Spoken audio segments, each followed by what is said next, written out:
Assalamualaikum warahmatullahi wabarakatuh. Kali ini kita akan membahas kembali bagaimana merancang bak sedimentasi, khususnya yaitu partikel yang bersifat flokulen. Sebagaimana kita pahami sebelumnya bahwa dalam air itu partikel sangat bervariasi, baik itu ukuran maupun massa jenisnya, maka dia akan memiliki kecepatan yang berbeda-beda ketika akan mengendap. Kemudian masalahnya bagaimana kita mendesain bak sedimentasi dari partikel yang bermacam-macam. Kita ingat kembali ada dua jenis partikel, yaitu yang diskrit dan flokulen. Kali ini kita membahas yang flokulen, yaitu partikel yang antara partikel satu dan yang lain ada kecenderungan untuk saling menggumpal, saling menempel, sehingga kemudian dia akan jatuh ke bawah mengalami sedimentasi, blok-blok yang jatuh mengalami sedimentasi. Pada intinya ketika kita akan merancang, kita akan membuat yang namanya kolom uji. Kolom uji ini nanti ada berbagai macam tempat pengeluaran untuk sampling. Inti dari kolom uji itu sampel diambil secara periodik dari masing-masing lubang dengan interval waktu yang tertentu dan dianalisa kadar padatan suspensinya. Selanjutnya, persen pengendapan itu dihitung dari kadar padatan suspensi dari sampel yang dianalisa dibagi sampel mula-mula dikalikan 100%. Kemudian persen pengendapan dialurkan dalam tas grafik sebagai fungsi waktu dan kedalaman sampel yang dianalisa. Jadi intinya demikian, ada grafik antara waktu dan kedalaman, itu datanya diplotkan, kemudian dibuat interpolasi persen pengendapan. Di interpolasi persen pengendapan itu disebut dengan garis ISO removal. Itu intinya adalah titik-titik di mana di dalam bak sedimentasi itu memiliki persen pengendapan yang sama. Kemudian overflow rate, kita ingat H0 ditentukan untuk berbagai waktu pengendapan PA, PB dan seterusnya dari titik potong kurva persen pengendapan hasil interpolasi dengan sumbu X. Sebagai contoh, untuk kurva RC, besarnya overflow rate sama dengan H dibagi dengan TC dikalikan faktor konversi yang sesuai. H itu adalah tingginya kolom pengendapan, kolom uji dibagi dengan TC adalah waktu yang mana merupakan titik potong kurva persen pengendapan hasil interpolasi dengan sumbu X. Jadi TC itu di sini. Ini adalah kurva interpolasi memotong dengan sumbu X. Ini ketemu TC. Jadi H adalah tinggi kolom dan TC adalah titik potong kurva RC dengan sumbu X.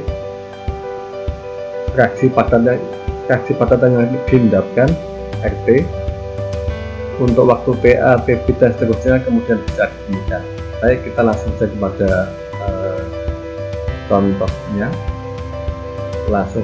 kepada contohnya. Yaitu demikian. Ada contoh kolom uji, itu padatan suspensi atau flokulen diletakkan dalam kolom uji dan dibiarkan mengendap. Sampel dikeluarkan secara periodik dari kedalaman yang berbeda. Persentase pengendapan padatan ditentukan dari masing-masing sebagai berikut. Ini contoh kolom ujinya. Ini pada ketinggian dari atas itu 0, 0,6, 1,2, 1,8 meter, kemudian pada kedalaman 0,6, 1,2, 1,8 ini ada lubang sampling yang kemudian dianalisa, hasilnya sebagai berikut. Ini berbagai waktu pengendapan, kemudian pada berbagai kedalaman. Ini kita memiliki data persen pengendapan sebagai berikut. Kemudian dalam kasus ini kita diminta menghitung persentase pengendapan padatan dalam bak sedimentasi ideal dengan kedalaman 1,8 meter dan waktu tinggal 50 menit. Baik, intinya kita coba mengolah data, membuat grafik antara waktu pengendapan dan kedalaman bak. Selanjutnya data-data yang ada kita plotkan. Jadi untuk mempermudah kita buatkan grid lainnya. Data-data yang ada kita plotkan. Jadi data yang pada ketinggian kedalaman 1,8 kita plotkan semua. Pada kedalaman 1,2 juga kita plotkan semua. Pada kedalaman 0,6 juga kita plotkan semua. Ya, kita lihat di sini.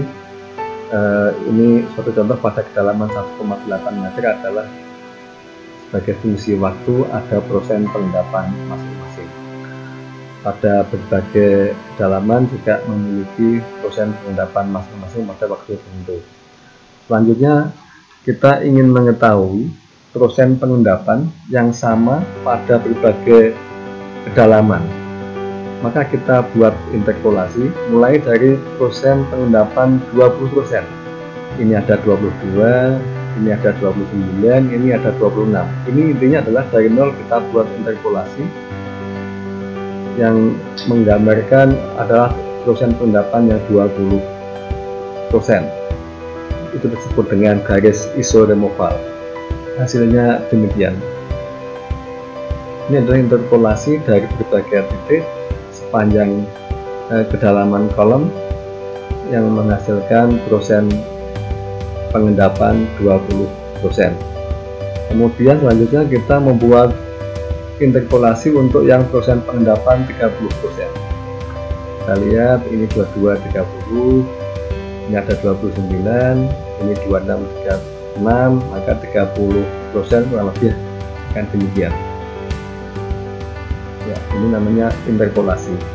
Selanjutnya kita interpolasi untuk yang garis persen pengendapan 40%. Ini ada 3749, ini 3849, 3643. Jadi kalau kita interpolasi sekitar ini. Ya. Selanjutnya kita membuat garis interpolasi yang 50%. Ini ada 4958, sekitar ini. Ini ada 49, ini ada 43, ada 55. Maka kalau kita interpolasi satunya akan sekitar sini. Ya. Selanjutnya kita membuat garis interpolasi yang 60%. Ya, ini. Kemudian kita membuat garis interpolasi yang 70%. Ini ada 71, ini 6068, kemudian ini 63. Kalau kita interpolasi demikian saja. Ya. Jadi ini kita sudah jadi membuat grafik plotting antara persen pengendapan terhadap waktu dan kedalaman. Kemudian dalam contoh kasus kita diminta persen pengendapan pada waktu 60 menit, kemudian ketinggian kedalaman 1,8 meter. Nanti ini kita dibantu oleh titik-titik antara persen pengendapan 50%, 60%, kemudian 70%. Selanjutnya kita menghitung. Ini tadi sudah kita jelaskan. Jadi kita sedang membuat interpolasi kurva isoremoval. Kemudian kurva tersebut menggambarkan pengendapan maksimum pada berbagai persen pemisahan. Sebagai contoh, kurva 60% berarti 60% padatan mula-mula telah mengendap pada berbagai kedalaman yang ditunjukkan untuk waktu tertentu. Untuk bak pengendapan ideal, kombinasi antara kedalaman dengan waktu pada kurva 60% 60% padatan mempunyai kecepatan pengendapan sama dengan atau lebih besar daripada S0 dan terjadi pengendapan secara sempurna. Kemudian S0 kita hitung pada kedalaman 1,8 dan waktu 50 menit, maka S0 sama dengan ini tinggi dibagi dengan waktu 1,8 dibagi 50 ketemu 0,037. Dari titik A di atas dapat dilihat bahwa 50% dari padatan mencapai 1,8 dalam waktu kurang dari atau sama dengan 50 menit. Jadi kita ingat bahwa partikel yang memiliki kecepatan pengendapan lebih besar atau sama dengan S0, maka dia akan mengendap sempurna dalam waktu kurang dari atau sama dengan 50 menit. Jadi kita lihat kurva ini. Jadi pada bahwa 50% dari padatan mencapai 1,8 dalam waktu kurang dari atau 50 menit. Jadi ini adalah 50 menit, ini adalah persen 50 pengendapan. Jadi pada titik ini itu padatan telah mengendap 50% dalam waktu kurang dari atau sama dengan 50 menit. Kemudian kita bisa menghitung lanjut untuk partikel yang memiliki laju lebih kecil atau sama dengan S0. Dia hanya akan dipisahkan sebagian dalam waktu 50 menit. Jadi kalau lebih besar atau sama dengan S0, dia akan diendapkan semua dalam waktu kurang dari atau sama dengan 50 menit. Tetapi kalau lebih kecil dari S0 hanya dipisahkan sebagian. Nah, berapa sebagian yang dipisahkan itu berlaku rumus bahwa S bagi S0 sama dengan H dibanding dengan 1,8. Jadi saat S0 hanya adalah 1,8 sama dengan H 1,8, itu persen pengendapannya. Pada waktu pengendapan 50 menit dalam gambar di atas, 50% padatan mengendap pada kedalaman 1,8 meter dan 60% mengendap pada 0,78 meter titik B. Kedalaman rata-rata untuk mengendap partikel antara 50 sampai 60% adalah 1,8 ditambah 0,78 dibagi 2 sama dengan 1,29. Jadi intinya adalah ini kedalaman ini 1,8, ini sekian, jumlahkan dibagi dengan 2. Nanti demikian juga untuk yang antara 60 dan 70 itu adalah yang sekian ini ditambah yang sekian ini untuk titik C, kedalaman pada titik B dan kedalaman pada titik C itu jumlahkan dibagi dengan 2, sehingga persen pemisahan antara 50 sampai 60% sama dengan 1,29 dibagi dengan 1,8. 1,29 adalah kedalaman rata-rata untuk pengendapan 50 sampai 60%, itu dibagi dengan 1,8 dikalikan dengan 60 min 50 sama dengan 7,2%. Demikian selanjutnya untuk yang antara 60 sampai 70%. Jadi pada titik C untuk rentang 60 sampai 70%, 60% mengendap pada 0,78 meter dan 70% mengendap pada 0,42 meter titik C, memberikan rata-rata kedalaman 0,6. di kedalaman antara rata-rata antara C dan B ini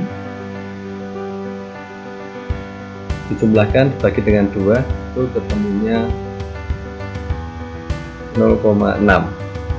Jadi persen pemisahan antara 60 sampai 70% sama dengan 0,6 bagi 1,8 dikalikan dengan 70 dan 60 sama dengan 3,3%. Dengan cara yang sama diperoleh pemisahan antara 70 sampai 100% adalah 1,5%. Sehingga secara keseluruhan jumlah dari pemisahan pada waktu pengendapan 50 menit adalah yaitu 50 tambah 7,2 tambah 33 tambah 1,5 sama dengan 62%. Jadi sekali lagi, pemisahan keseluruhan pada waktu pengendapan 50 menit dan kedalaman 1,8 meter adalah 50 ditambah 7,2 tambah 3,3 tambah 1,5 sama dengan 62%. Selanjutnya nanti ketika akan mendesain, pada intinya kita membuat grafik antara overflow rate dengan fraksi partikel yang diendapkan. Selanjutnya juga membuat grafik antara fraksi partikel yang diendapkan versus berbagai waktu tinggal untuk mendesain bak pengendapan. Selanjutnya untuk mendesain biasanya digunakan faktor scale up itu 0,65 untuk overflow rate dan 1,75 untuk waktu tinggal. Jadi kita lihat lagi bahwa kita punya grafik antara overflow rate dan fraksi partikel yang diendapkan. Jadi kita punya gambaran pada overflow rate tentu kita memiliki fraksi partikel yang diendapkan yang tertentu pula dengan faktor scale up, yaitu untuk overflow rate 0,65, selanjutnya untuk waktu tinggal 1,75.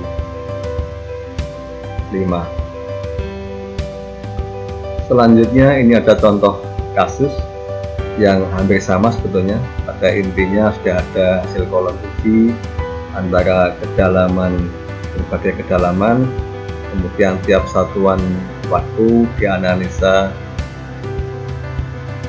padatan suspensinya. Kemudian kita diminta untuk mendesain overflow rate dan waktu tinggal, di mana diharapkan 65 padatan suspensi sudah mengendap. Faktor scale up-nya 1,5 untuk overflow rate dan 1,75 untuk waktu tinggal. Kemudian diameter dan kedalaman bak jika digunakan bak sedimentasi sirkular itu berapa. Ini sebagai petunjuk, intinya data semua diubah ke mesin pengendapan. Selanjutnya dibuat grafik antara overflow rate atau S0 sebagai fungsi versus fraksi partikel yang diendapkan. Untuk selanjutnya contoh kasus yang kedua ini juga hampir sama. Intinya ada kolom uji, kemudian berbagai waktu pengendapan pada berbagai kedalaman setelah dianalisa, yaitu yang dianalisa adalah juga padatan suspensi. Kemudian selamat mencoba, selamat berlatih, bisa diskusi, komen di media yang telah disediakan. Sampai ketemu di lain kesempatan, tetap semangat, semoga sehat selalu. Assalamualaikum warahmatullahi wabarakatuh.